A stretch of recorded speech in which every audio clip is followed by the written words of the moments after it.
The House Intelligence Committee passed the latest version of Cispa by a 18-2 vote, and they did so through a closed-door vote. So there's already a lack of transparency when it comes to the latest version of Cispa. But if you can remember back in 2012, the reason why it didn't pass is because it violated online users' privacy. Now, government officials were looking for an update to the National Security Act of 1947. Of course, that act has absolutely nothing to do with the internet. It doesn't include anything about the internet. So it's understandable to want an update, especially when it comes to cyber attacks against the United States. But if you want to update the law, you can do so without violating the privacy of individuals in the U.S. Now, you would think that the latest version of Cispa would have protections for online users, but that is actually not the case. In fact, one of the two representatives that voted against it was Representative Jan Schakowsky, and she says that she proposed amendments to Cispa that were just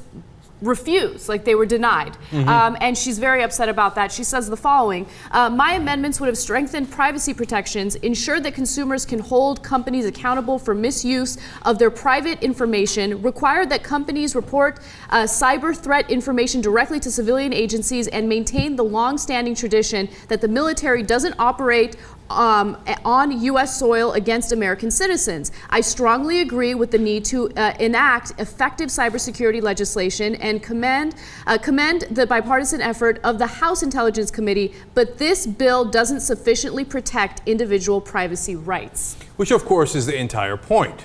So they had a lot of trouble with this because the internet roared last time this came up. Now they're trying to sneak it in quietly. And they said, don't worry, we amended it a little bit. Did you amend it so that it's not a gross violation of privacy rights? No, we didn't amend it that way. Right. We just want to repass it. And so we hope you're not paying attention. In essence, government officials can spy on your online activity, including your browsing, without obtaining a warrant. In fact, the co-founder of Reddit, Alex Ohanian, talks about it a little bit in a viral video that he released recently. Let's take a quick look at that. If someone wants access to our private home or to our mail, we would say, well, go get a warrant, right? Cispa basically says, not necessary. Your digital privacy is irrelevant. Today, I'm really hoping to get in touch with Larry Page, CEO of Google. I wasn't able to get Larry's direct number. Noodle, you're gonna help me with this, okay? Thank you for calling Google. I'm just gonna keep pressing 0. They don't even bother with hold music. Come on, Google.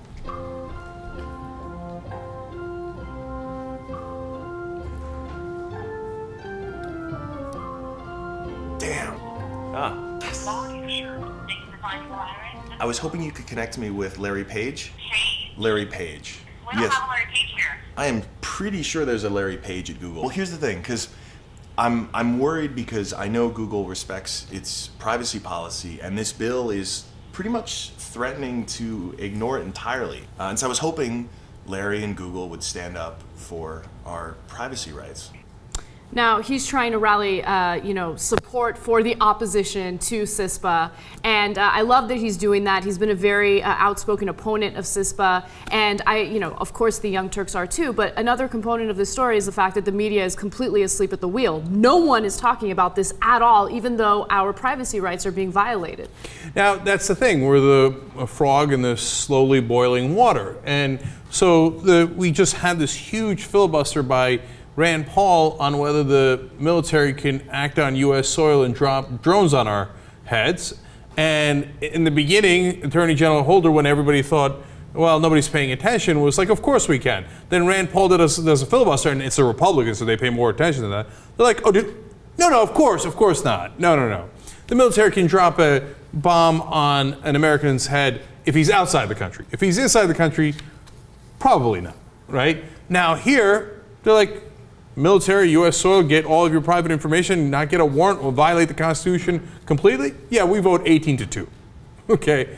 Now, hey, you never know. When he gets to the Senate, maybe Rand Paul will do it again.